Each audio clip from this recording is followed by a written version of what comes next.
예, 안녕하세요. 예, 개인 아카이브 만들기 일본 일곱 번째 강의 제 구술사 수집에 대해서 말씀드리겠습니다. 일부에서는 구술사가 뭐고 무슨 목적으로 하는가 하는 걸 말씀을 드리고, 이부에서는 구체적으로 구술사를 하는 방법에 대해서 그 프로세스를 설명해 드리도록 하겠습니다. 오늘 강의는 구술사 자체에 대한 그런 설명입니다. 자, 구술사라는 거는 뭐냐? 기본적으로 어떤 사람을 인터뷰를 해서 그 사람이 어떤 이제 얘기를 하게 하는 거죠. 과거의 어떤 사실이나 어떤 스토리를 이야기하게 하는 것. 그래서 그 사람이 얘기한 거를 이렇게 녹음을 해서 이렇게 수집하거나 아니면 그대로 받아 적어서 내용을 체록해서 수집하던가 하는 걸 말합니다. 그럼 이 구술사는 왜 수집을 하는가?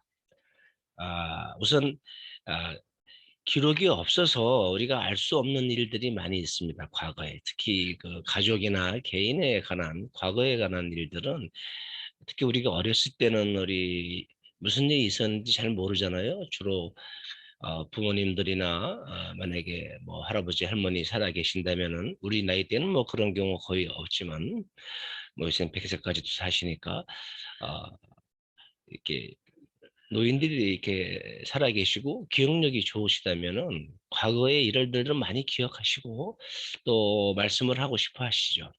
이런 그 과거의 일을 알고 있는 분, 혹은 그 과거의 시기의 어떤 특정 사건이나 일에 대해서 이렇게 참여했거나 옆에서 관찰했거나 뭐 지켜본 거죠.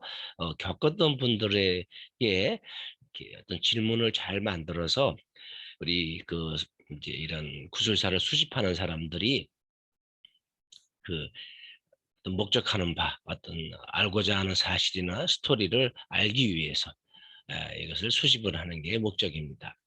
그러니까 과거의 어떤 사실이나 사건에 대해서 알기 위해 그것을 아는 사람으로부터, 혹은 그것을 기억하는 사람으로부터 얘기를 듣는 것이, 그리고 얘기를 들은 거를 녹음하거나 기록으로 남기는 것이 이제 구술사의 이제 목적이다. 예전에는 이제 그런 뭐 과거 일을 알기 위해서 이렇게 구술사를 하기도 했지만은, 역사가들이 수행했던 구술사 방법은 좀 다른 목적이 있었습니다. 예를 들어서 역사가들은 이제 기록을 가지고 이제 연구를 하고 역사를 씁니다. 역사라는 건 여러분 아시다시피 지난번 강의에 말씀드렸듯이 과거에 어떤 사실이 있었는가를 아는 게 우선 제일 중요하고, 그다음에 두 번째로 이러한 사실들이 당시에 무엇을 의미했고 어떤 결과를 가져왔는가를 이제 분석하고 설명하는 거죠. 그리고 이제 그러한 것에 대한 나름대로 역사가들이 자기 사관을 통해서 해석을 하는 거라고 했습니다. 근데 역사가들도 이렇게 연구를 하다 보면은 그런 자기가 연구하고 싶은 주제나 과거의 어떤 인물이나 사건에 대한 자료가 없는 경우가 참 많습니다. 우리나라 현대사의 경우 참 자료가 없어요. 그럼 그런 시기에 살았던 분들한테 이렇게 얘기를 들어서 그 사료로는 알 수 없는 어떤 부분을 보완하고, 또 그런 구술 자체를 사료로 남겨서 기록으로 남긴다는 것, 즉 이분 역사가들한테는 사료로 남긴다는 겁니다. 그래서 보존하기 위해서 구술사를 했습니다.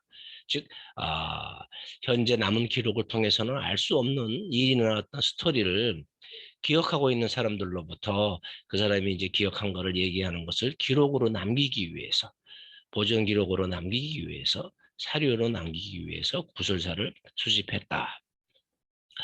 뭐 그런 목적이 있는 거죠.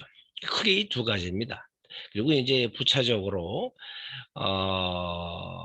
어떤 그 특정한 조직이나 집단에서 어떤 특정한 개인의 어떤 그 전기를 쓴다거나 그 사람의 그 좋은 점, 뭐 공헌한 점, 뭐 이 등등을 좀 이렇게 강조하고 설명해 주기 위해서 구술사 인터뷰를 하는 경우가 많습니다. 제일 흔한 경우가 이제 사회적으로 성공하신 분들, 뭔가 자기 얘기를 남기고 싶은 분들이 있죠. 그런 분들이 자서전을 이제 쓰고자 하는데 보통 자신들이 쓸 시간도 없고 자신들이 그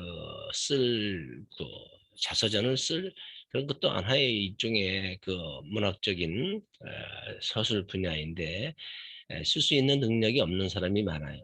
그러면 그 자서전을 써주는 분들이 있습니다. 그런 것도 일종의 이제 공공사, 역사가들이 하는 직업 중에 한 부분인데, 이런 분들이 그 전기의 대상, 자서전의 대상이 되는 분들로부터 얘기를 듣고 또 주변 사람으로부터 얘기를 들어서 자료를 수집해서 이렇게 합쳐가지고 자서전을 쓰는 경우가 많습니다. 특히 어떠한 사건에 대해서 그 개인의 생각이 어땠는지, 감정이 어땠는지, 그때 어떤 스토리가 있었는지는 직접 들어보지 않고는 알 수가 없습니다. 그래서 이 자서전을 쓰는 사람, 어떤 인물을 연구하는 사람, 어떤 지역에 대해서 연구하는 사람들이 구술사를 많이 수집하게 됩니다. 제가 알고 있는 역사가 친구가 있는데 그 친구는 어떤 특정 지역의 그 유지들이 있어요. 옛날에 지방에는 지방 유지들이 있다고 그러죠. 지금도 있지만 뭐 유력한 인사들, 뭐 지방에 좀 힘 좀 쓰는 사람, 영향력 있는 사람, 그 지역의 지도자급에 해당되는 사람이죠. 뭐 좋게 말하면 그렇고 나쁘게 말하면 그 지역을 지배하고 있는 무슨 뭐 향토 지배 세력 뭐 이렇게 말해도 되고 그러는데 이런 지역의 유지를 연구하기 위해서 그 나이 드신 분들을 무수히 많이 만나서 아주 많이 만나서 그걸 이제 녹음을 해서 논문을 쓴 그런 역사가 친구도 있습니다. 그래서 옆에서 그런 과정을 봐서 이것이 참 힘든 일이고 실제적으로 이거를 하는 일이 쉽지 않은 일이다라는 걸 옆에서 느껴본 적이 있습니다. 하여간 이렇게 본인들에 관한 구술을 받는 것, 자기 집단에 관한 것, 또 자기가 잘 알고 있거나 존경하거나 모시고 있는 사람들에 대한 구술을 받다 보면은 본의 아니게 그 사람의 입장이나 변명을 해주는 경우, 옹호하는 경우가 많습니다. 이제 그런 결과를 가져오기 쉽다는 것을 여러분이 이제 구술사의 그 부차적인 어떤 그런 특징이라는 걸 아셔야 될 것 같습니다. 그러나 이제 지금 여기서 말했듯이 개인 아카이브는 개인의 자서전을 쓰는데 가장 중요한 기초 작업입니다. 그리고 이런 개인 아카이브에서 어떤 그 물질로 된 기록이 많지 않을 때는 구술사에 의존하는 것도 방법일 수밖에 없고 어떤 경우는 또 유일한 방법일 수밖에 없습니다. 저희가 가족에서 뭐 할아버지 할머니 인생에 대해서 한번 써보고 싶다, 알아보고 싶다 할 때 기록이 없는 경우가 거의 많지요. 그때는 그분들 할아버지나 할머니들 혹은 주변의 친척들의 구술 말을 통해서 그분들의 기억을 통해서 그들의 삶을 재구성할 수밖에 없는 겁니다. 근데 여러 사람이 이렇게 어떤 사건이나 어떤 집단이나 인물에 대해서 구술을 하게 되면은 그 인물이나 사건에 대한 전체적인 모습이 보일 수가 있어요. 그걸 수집하는 개인의 입장에서는 그런 전체적인 사건이나 그런 현상의 그런 전반적인 흐름이나 모습을 볼 수가 있어서 그것을 이제 역사로 서술하는데 혹은 자서전을 쓰는데 굉장히 유리합니다. 제가 아는 어떤 분은 이제 과거에 이제 그 학교에서 어떤 학생 활동을 해온 그런 부분들이 있어서 그 활동에 참여했던 사람들을 수백 명을 인터뷰를 하고 다녀서 이제 구술을 수집했는데 아마도 그분은 그렇게 여러 사람을 만나고 구술을 들음으로써 수집함으로써 오히려 그 시기의 역사가 대해서는 본인 자신은 역사가는 아니지만 가장 잘 알고 있는 사람이지 않을까. 나름대로 그 시기의 어떤 그 특정 집단의 활동에 대해서 가장 잘 인식하고 있고 관점을 가지게 되는 그런 결과를 갖지 않았을까 이렇게 생각을 해봅니다. 그리고 이 구술사는 실제로 어떤 뭐 미술관이나 뭐 박물관 같은 데서 이렇게 그 특정한 작가라든지 어떤 사건에 대해서 이렇게 전시를 할 때 역사박물관이나 일반 박물관도 마찬가지인데요. 구술사 인터뷰를 해서 이렇게 화면을 보여준 경우가 많이 있습니다. 이런 또 구술사 인터뷰는 또 체계적으로 어떤 사건에 대해서 어떤 조직에서 이렇게 쭉 수행하는 경우도 있죠. 어, 기록이 남겨져 있지 않은 경우에 그 개인이 그 사건을 겪은 개인이 그대로 보고 들은 것을 이제 우리가 사실을 파악하고 스토리를 알기 위해서 수집한다고 하지 않았습니까? 그런데 그 구술을 인터뷰하는 그 사람은 과거에 그 자기 경험이나 관찰, 느꼈던 걸 얘기할 때 굉장히 그 감정적인 그런 상태에 빠지기가 쉽습니다. 그래서 어떤 구술을 하다가 뭐 차마 말을 잇지 못한다든지 뭐 눈물을 흘리고 펑펑 운다든지 아니면 막 화를 낸다든지 등등 여러 가지 그 감정적인 표현이 자연적으로 이렇게 표출이 됩니다. 그래서 이제 그런 인터뷰 장면이 너무 사실적이고 이렇게 그 어떤 경우는 충격적이기 때문에 그것을 이렇게 편집을 하거나 그대로 이렇게 보여주게 되면은 특히 이제 전시관이나 박물관 같은 데서 그 구술사 인터뷰한 그 동영상 같은 거나 뭐 동영상이 없을 때 목소리라도 그걸 보여주게 되면은 굉장히 다른 사람에게 전파력이 강합니다.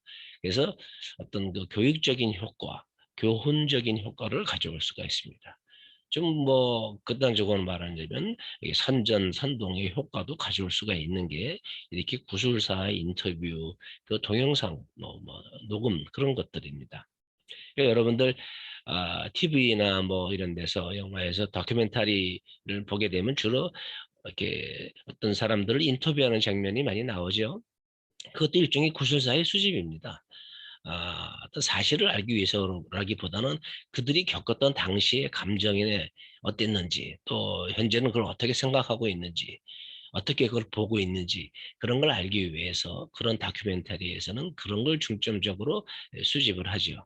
이제 우리가 하는 이런 구술사 인터뷰는 어떤 개인의 그 감정이나 당시의 의견을 막 들어본다기보다는 과거에 우리가 알 수 없었던 사실이나 스토리를 알기 위해서 인터뷰를 하는 것이 더 많은 그런 부분을 차지하고 있고 주요 목적이다라는 걸 알고 있었으면 좋겠습니다.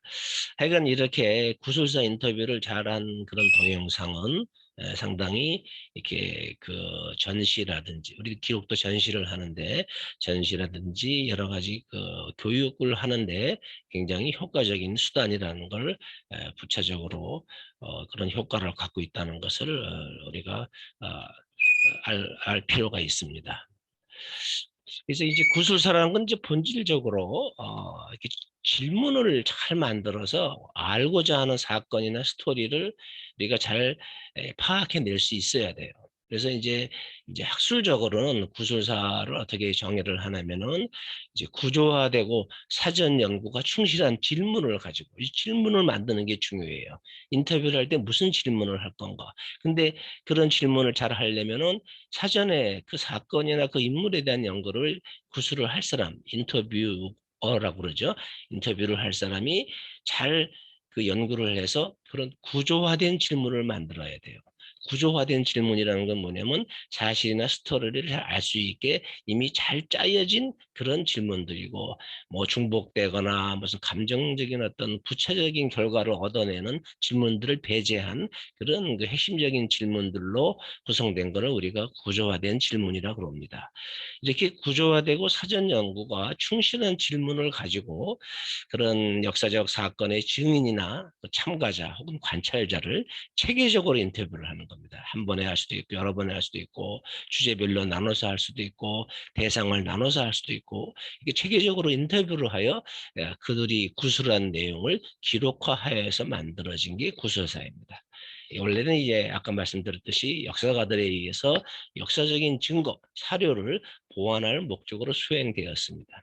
이제 그 특히 이게 그 미국에서는 대공황 시기에 많은 사람들이 실업 상태에 빠졌는데 그 인문학 공부를 한 사람들 뭐 대학의 뭐 영어과라든지 우리 말하면 이제 국문과죠 뭐 사학과라든지 철학과 이런 뭐 사회과학 공부를 한 사람들이 꽤 많이 있었는데 이 사람들이 다 직장을 찾을 수가 없는 상황에 이 사람들을 대거 고용을 해서 이렇게 공공 역사로서의 구술사 수집 프로젝트를 해서 그 자료들이 오늘날 중요한 역사 자료로 많이 쓰이고 있습니다. 이렇게 해서 또 다시 다른 쪽으로 말씀드려 본다면 구술사의 목적은 과거의 사건에 대한 한 개인의 직접적이고 일차적인 체험에 관한 정보를 수집하고 보존해서 나중에 연구자가 이걸 이용하게 해주는 것이 목적이다. 여기서 연구자라는 거는 역사 연구자도 되고 자서전이나 뭐 이런 또 개인에 관한 자료를 쓸 사람도 해당이 됩니다. 자, 이렇게 구술사라는 게 여러분들이 이제 이해를 하셨을 것 같아요. 여러 가지 이제 그 구술사를 이렇게 수행하다 보면은 문제점이나 주의할 점이 나오게 되고 그것이 하나하나의 어떤 방법의 그 프로세스 단계마다 과정 단계마다 그러하게 그런 주의해야 할 점이라든지 이렇게 우리가 잊어버리면 안 될 강조할 점들이 있습니다. 그거는 우리가 다음 이제 구술사 수지 2부에서 다뤄보도록 하겠습니다. 예, 수고하셨습니다.